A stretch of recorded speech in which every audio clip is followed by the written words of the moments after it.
অবস্থায় যে কোনো পরিবেশে আজান শোনার সাথে সাথে আপনি বিরতি দেন, এই জন্য আপনাকে আবারও ধন্যবাদ। আল্লাহ সুবহানাহু ওয়া তাআলা আপনাকে কবুল করুন, আমিন। মাননীয় স্পিকার, আমার নির্বাচনী এলাকা 32 গাইবান্ধা 4 গোবিন্দগঞ্জে গোবিন্দগঞ্জ চৌমাথা থেকে মহিমাগঞ্জ রেল স্টেশন পর্যন্ত যে রাস্তাটা, এটা স্থানীয় সরকার পল্লী উন্নয়ন ও সমবায় মন্ত্রণালয়ের আওতাধীন। আমি আমাদের নির্বাচনী এলাকার প্রতিবেশী মাননীয় প্রতিমন্ত্রী মহোদয়কে আসলে দৃষ্টি আকর্ষণ করে তাকে একটি দাওয়াত দেওয়ার জন্য আসলে দাঁড়িয়েছি।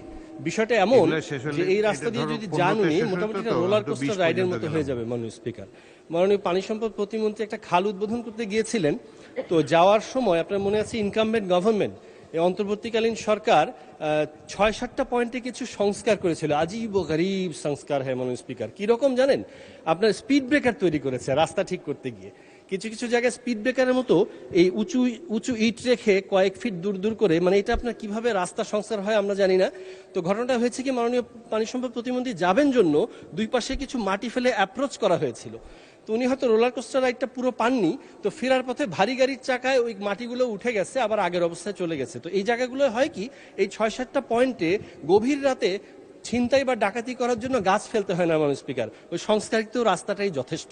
আপনাকে অবশ্যই ওখানে গাড়িটা একটু স্লো করতেই হবে। তো যাই হোক মাননীয় স্পিকার, আমি আপনার মাধ্যমে মাননীয় স্থানীয় সরকার প্রতিমন্ত্রী এবং মন্ত্রী মহোদয়কে বলবো যে এই মহিমাগঞ্জ পর্যন্ত, স্টেশন পর্যন্ত গোবিন্দগঞ্জ চৌমাথা থেকে এই রাস্তাটা পুরোপুরি সংস্কার করা অতি দ্রুত জরুরি।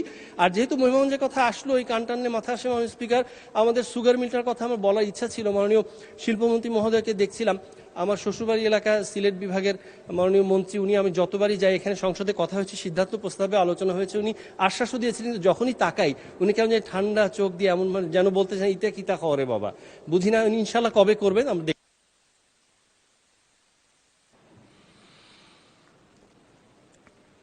রেজা আহমদ, কুষ্টিয়া 1।